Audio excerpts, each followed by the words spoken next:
Welcome back to another episode of Real Talk. A lot's happened since we've done one of these, but I hope to give you an extra special treat in the midst of the goings-on with a couple of catches caught on camera. I know I've been a bit away from the more scripted content, but it's been difficult to find oneself in a writing mood, especially when you get caught up in all of the day's events, other live stream appearances, and of course the things going on in your life outside of the channel. Between having to turn down a job for insurance reasons, my current 9-to-5, and the general stress that comes with it all. But I was driving home the other day, and the inspiration finally came back to me in regards to the inspiration to write. And it wasn't anything particularly special that caused the spark to ignite it either. In fact, it was as mundane and as average to what many Americans take for granted.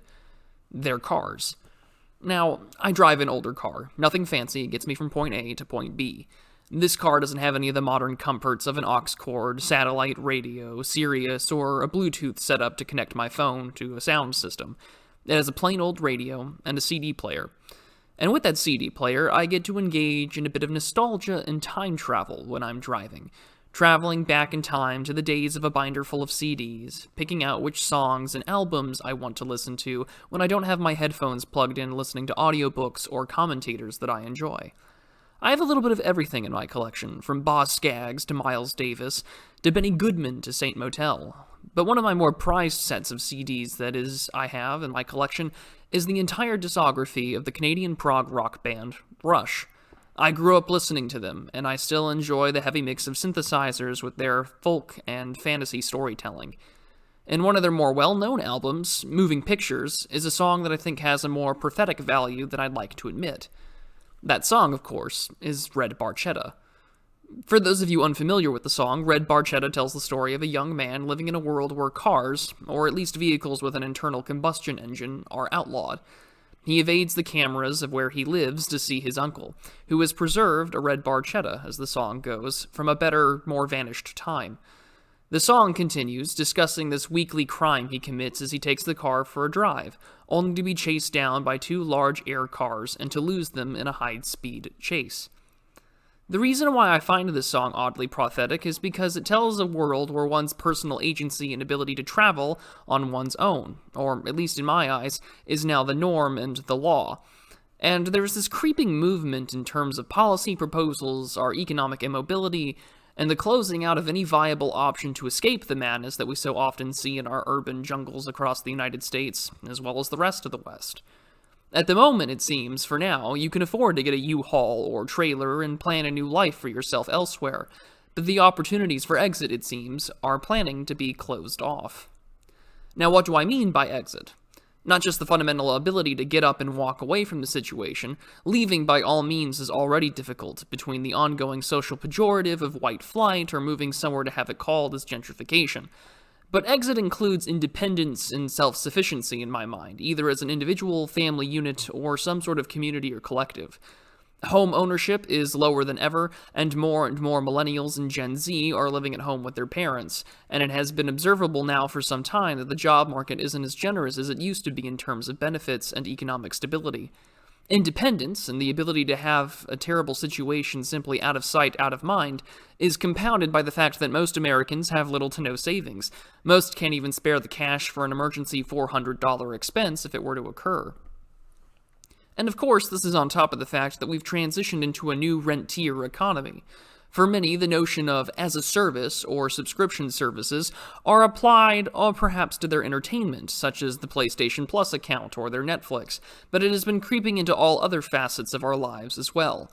More and more do we see our printers requiring accounts or an internet connection to even function.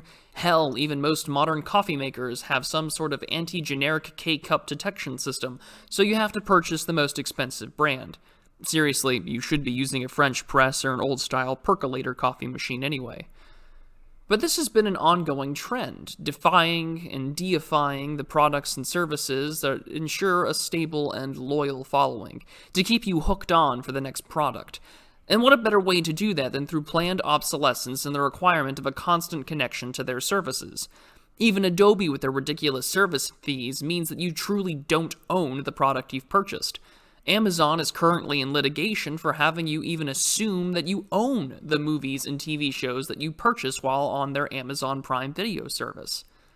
But this is just one side of modernity that has become so complacent by many, and are willing to just simply accept it.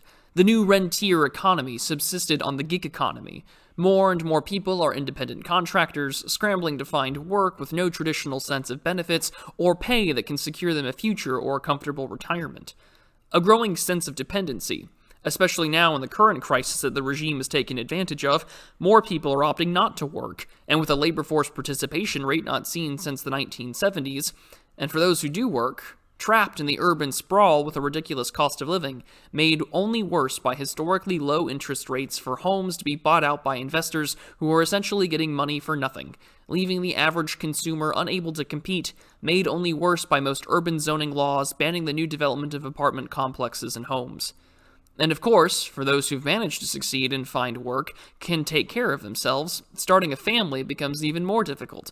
Between the city schools, being able to afford a home in such a location, the traditional family structure where one going to work to take care of the rest is almost impossible, to where often it's two parents working and one of them working just to pay for their childcare and nothing else. For many, aside for those politically aware, this is just how things are these days. The door of escape is open to some, or at the very least to leaving the situation physically and to start fresh elsewhere, but are happy to just coincide and root for the system because the right messaging is being put out there.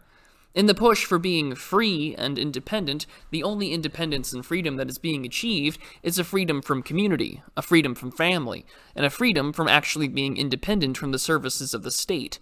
It is the logical conclusion of our prioritization of autonomy in our liberal democracies, which allows the very foundations of our society to be undermined by the needs of woke techno-capital and faceless bureaucracy. But we've been feeling the economic squeeze and the closing of the exit doors from the market for some time, but the ability to get up and move is still happening. That true physical aspect of exit is still somewhat available. We've seen with the great net loss of populations in places like New York and California that it is still very much possible to get up and leave. However, the recent proposals by the current administration are quickly making the idea of leaving, which seems eerily in tandem with what's currently being pushed in the field of electric cars, to be incredibly concerning. Earlier this year, Secretary of Transportation Pete Buttigieg had suggested a vehicle mileage tax, or a VMT, which would be on the table when discussing infrastructure spending. This is on top of the fact that the left wing in the United States is determined with linguistic relativism that traditional definitions of infrastructure won't be used, and that everything from reproductive policy to reparations are infrastructure. But along with the increased tax burden, the political retribution from the previous administration's blue state punishment on state and local taxes is now swinging back in full force to the other direction, as a VMT would do unspeakable damage to rural economies and the trucking industry, and making commuting from the countryside and the suburbs all the more expensive. While traditional infrastructure in the United States crumbles, spending on pet political projects and electric vehicles, which have their own damaging environmental impact, whilst punishing their opposition, is on track to be law. It's going to be harder to leave the cities if you already haven't, and even more difficult to stay outside of them if you're not in a position to afford it on your own. But what's being coupled along with this proposal that's been floated out to the public is the current legislation being debated in the U.S. Congress over infrastructure. While Kevin McCarthy in the House will impotently complain that the legislation being ram-throtted through the chamber is nothing more than pet projects like that of billions being spent for electric vehicles and charging stations, it's important to note that this is very much intended. Now, what do I mean by that? Well, there was this article, which I'll link in the description, that shows a troubling practice that I believe is going to become quite commonplace in the next 5 to 10 years or so. Apparently, a Tesla Model 3 owner had his car repossessed, to which the repo agent worked along with Tesla to use the car's feature to find the vehicle through GPS, back it out of a parking stall, unlocked the vehicle, and honked the horn to identify the car out of the lot, and then took it back. As the push for more electric transportation manifests itself into reality, the notion of any true sense of freedom or independence would disappear. Your car is now on the grid, permanently. You might think I'm being a little bit hyperbolic since one's current car is registered and has its tags and can be easily tracked down by the authorities if need be. But consider the fact that a car like mine has no connection to the internet. My phone's location is turned off, and it's actually mine.